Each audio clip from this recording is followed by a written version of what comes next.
everyone. I am excited to share this class. It's going to be a much shorter little session. And I'm crouching because I have the tripod and it's in a very low position because we're going to be working on the neck and the shoulder girdle today. And so everything I'm going to do is down on the ground like the other classes, but I've brought the tripod closer and definitely more squatty so you can see some of the things that I'm doing with the neck and some of the props I have. Today you're going to need a ball, 2 tennis balls, the towel, which we have used before, a strap, and you might want to have this handy.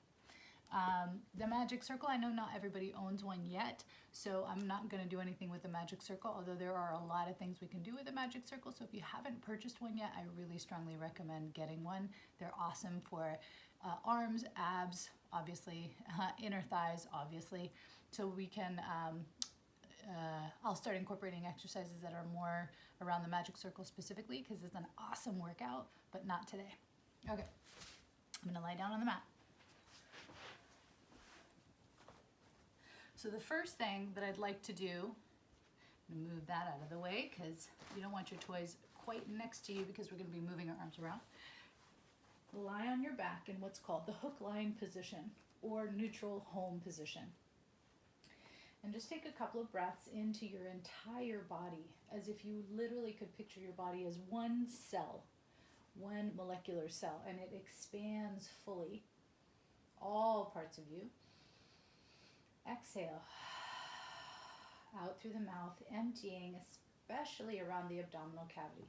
Inhaling, all of you, 360 degrees, full inhalation. Exhale out through the mouth. So now we're going to start doing little head nods.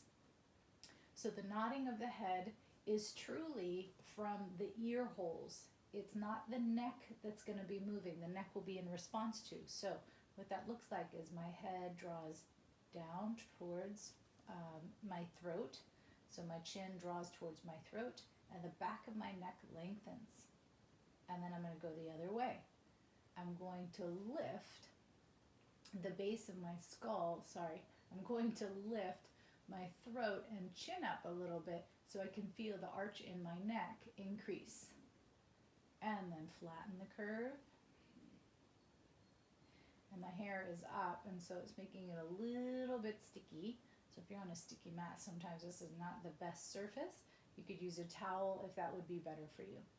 So really what we're doing is we're training our body to really move from our ear holes and just get a little bit of what's called the occipital atlas glide. So I'm just curling and arching.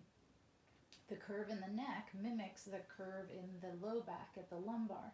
So oftentimes if there's neck tension, there often is low back tension as well because those curves really reflect off of each other. Okay, so you're going to go about 8 times.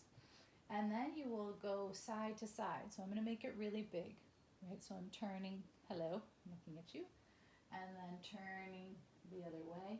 And right now, all I'm doing is assessing my neck tension. As I'm doing this, I'm noticing the places where my neck is a little stiff and tight. I'm noticing maybe there's tension all the way down to the shoulder and the shoulder blade. We'll get to that in a moment. And there it is. In addition to doing just the observation, I'm also stretching, right? So there's gentle stretches that connect from the base of the skull all the way to the top of the shoulder girdle and down the spine actually. Okay, so now we're going to do the tiny little circles.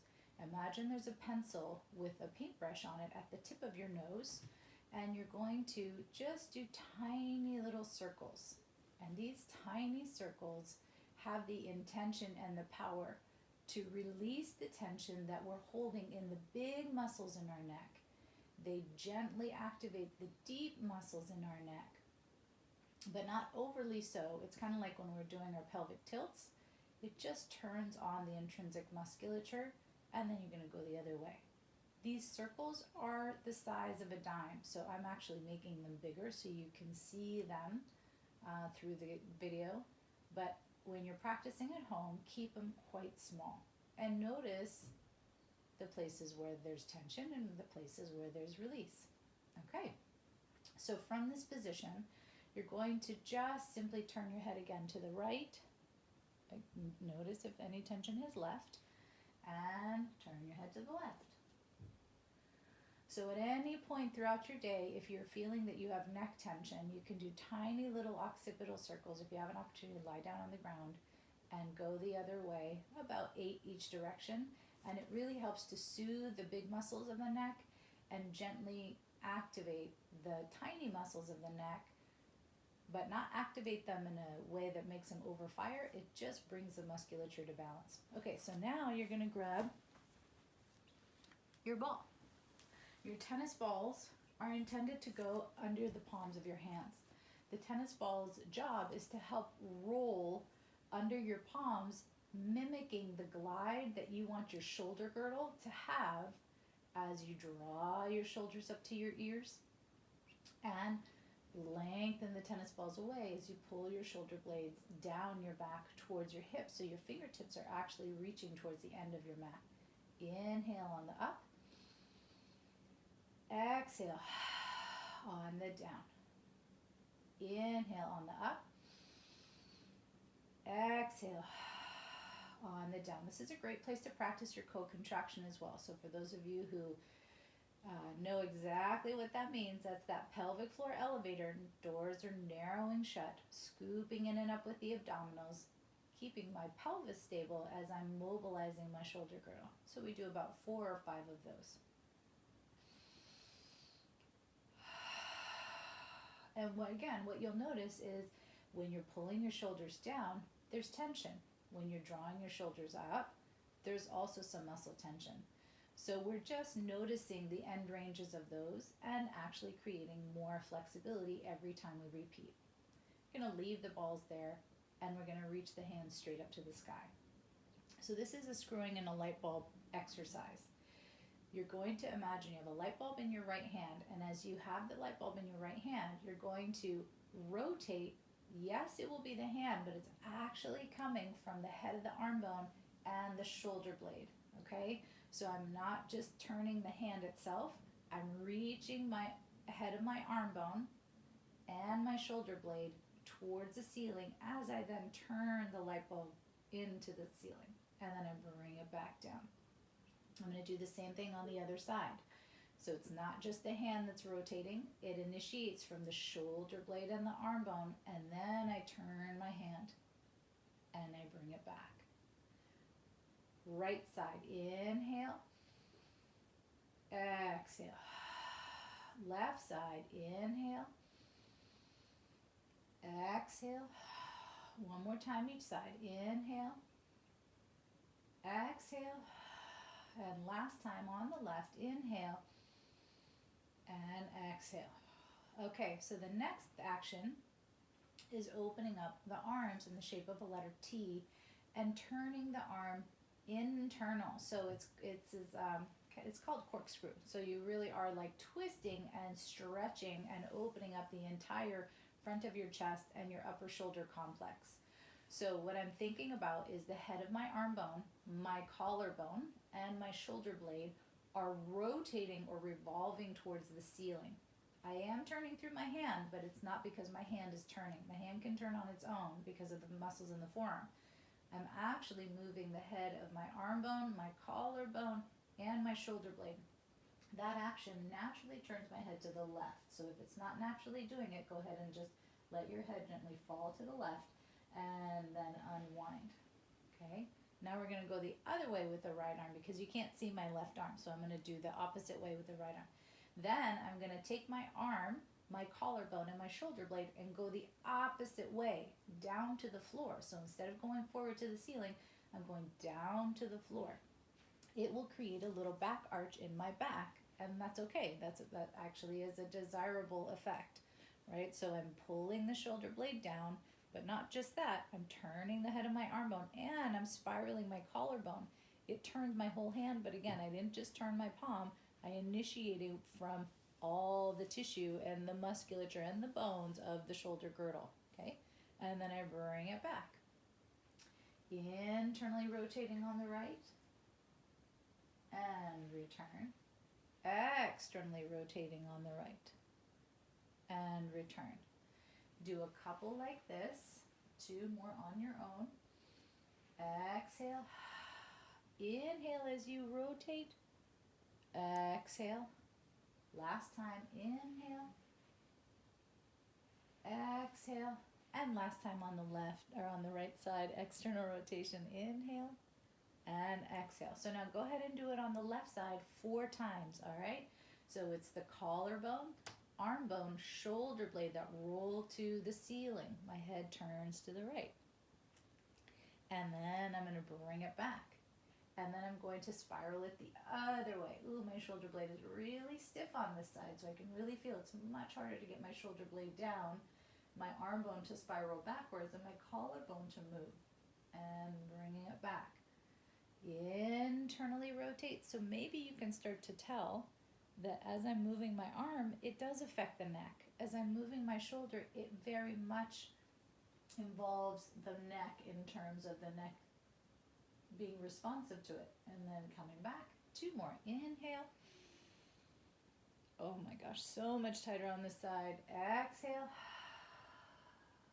1 more time. Inhale, internally rotating collarbone, arm bone, shoulder blade as I turn to the right. On the left side, externally rotating and bring it back to center. For those of you who know the entire spiral and would like to do the entire spiral, you're welcome to do that and kind of pause the video for a minute or 2 and do a couple on your own. I'm not going to go through it right now just because the camera doesn't really allow for a good angle, and so that's one I'd love to be clearer on. So maybe when I have 2 people and they can help me video so you guys can all see what I'm doing. All right, so then the next thing we're going to do arm circles. Again, the balls are here. So first I'm going to reach both my arms over my head.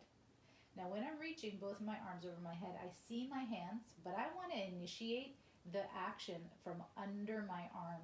So instead of just moving my hand, I'm actually sliding my shoulder blades down my back. I'm feeling my collarbones turn to the ceiling, and I'm feeling my arm bones revolve in their socket. Now, if you have really tight back muscles, your back is going to want to do this. It's going to arch because your lats, the big muscle group in your back, is so short that when your arm moves, your back has to tighten. That's why we need those abdominals, is to help the posture piece in this position. So in order to sustain a long neutral spine, not allowing my spine to arch or curl, I have to engage my abdominals and my pelvic floor as I bring my arms overhead. Notice my shoulders are down away from my ears.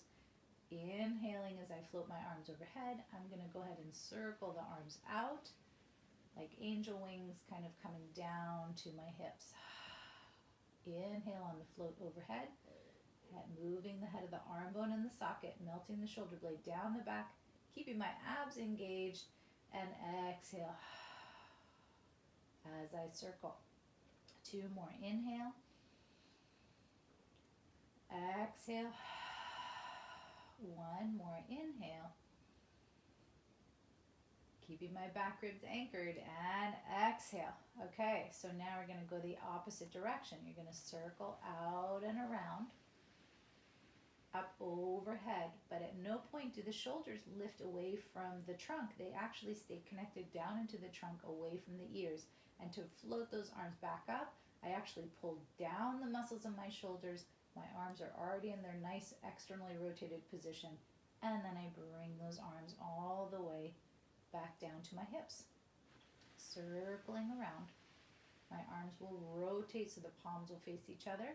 I melt the shoulder blades down the back, and I float my straight arms back up and over 2 more times. So you can see that in order to kind of get a good abdominal exercise without, and we'll get to that, but to feel a good abdominal exercise and stay out of the neck, we need to really stretch the shoulder girdle, because if the shoulders are tight, they're really going to affect how much our spine has flexibility. Okay. So now we're going to pause for a sec because we're going to pop up, grab our towel, and put the towel right under the rib cage. Okay. So this time, when you float your arms overhead, You're really imprinting into the towel. So feel the towel. Use your abdominals to press your bones back against the towel, not tucking your pelvis. So keep that pelvis neutral. Keep it neutral, but really imprinting the rib cage. Draw the shoulder blades down. Inhale here. Exhale and return those arms back up, using your core to guide the shoulder blades down the back and bring your arms straight up again. My elbows hyperextend, so I'm always a little bit aware that I want to keep them ever so slightly bent, which for me is straight. So notice for your arms, are your arms bending? Are they hyperextending? Can you keep them relatively straight? Inhale as those arms go overhead. As you exhale, anchor the ribs, activate your core, and feel the muscles under your arms guide those arms back up to the top. 2 more. Inhale. Exhale, core first, ribs second, shoulder blades sliding down, and feeling the shoulder blades linked to those abs. Thanks for those obliques, right? Inhale. And exhale. Shoulder blades down, feeling the rib connection. Excellent. Okay, so now we've kind of prepared our shoulder girdle. We've created flexibility and strength, connecting to where we want to have power, which is underneath the shoulder blade, taking away the tension in the upper back and neck so that we can add the curl. Inhaling in this position. As you exhale, what I'm going to first have you do is a little head nod, just like we did at the very beginning of the video. You're going to slide the hands down the back. Now you're going to feel that connection of those armpits drawing down, down, down towards your hips. Your head's going to nod. That first second when that head floats up, the head will feel heavy. So make sure you're linking your abdominals and curl. As you curl, you're pushing down into the towel and lengthening through the fingertips. Neck tone and neck activation is normal. Too much where it hurts is not. So you want to get to the point where your abdominals are strong enough to support your head and then come back down. But obviously we also need some neck tone, and we lose neck tone and then we do feel our neck all the time. So a certain amount of, not discomfort because that's not what I want to say, but some muscle tone that feels like, ooh, this is hard, that's normal. If it lasts for more than a day or two, call me. Okay, so we're going to do the whole thing again. You're going to roll the shoulders up to your ears. Inhale. As you exhale, draw shoulders and shoulder blades down. Give that little head nod. And then as if you're just continuing that head nod right into a thoracic curl. You're curling right where the towel is. Your neck will feel some tone, but you also want to feel the tone in your ribs. And then inhale, back down. Exhale, shoulder blades up to the ears. Inhaling here. Exhale, draw shoulders and shoulder blades down. A gentle little head nod. And then you curl and reach. And the more you do this, the more those upper back muscles that you can feel that are tight will stretch out. So you'll be able to get into your abdominals more. Inhale. Exhale. Draw down. Tiny head nod. And curl. Reach to those fingertips. And lie back down. Okay, so if you're ready, you're going to bring your legs up to tabletop. Activating the pelvic floor and deep abdominals. Inhale to prepare. As you exhale, shrug the shoulders up to the ears. Good. We're going to inhale as we slide the arms down. Exhale as we do a gentle head nod and then curl. Reach all the way to the end of the mat, feeling your ribs and abdominals activate. A little bit of neck tone is normal, not too much. You should feel a lot of the work in your abdomen. And inhale and lie back down. 2 more times. Inhale. Exhale. Draw shoulders and shoulder blades down, a tiny head nod, and imprinting into the towel. And it's the obliques that bring you up. The neck muscles are just working to support the head ever so slightly, but it's primarily coming from the abdominals. Last one. Inhale. And exhale. Draw down, gentle head nod, curl, and reach. Nice. Okay. So we're going to come back down. So I hope that was helpful and educational. And for those of you who tend to have neck issues when we're doing abdominal exercises, This is a great repertoire to do on your own at home, as this is a short enough video for you hopefully to be able to just pop out, put in, get some mat work, release the neck tension, release the musculature across the upper and mid back so that you are free to connect into your abdominals. Okay? Have a wonderful day. Bye.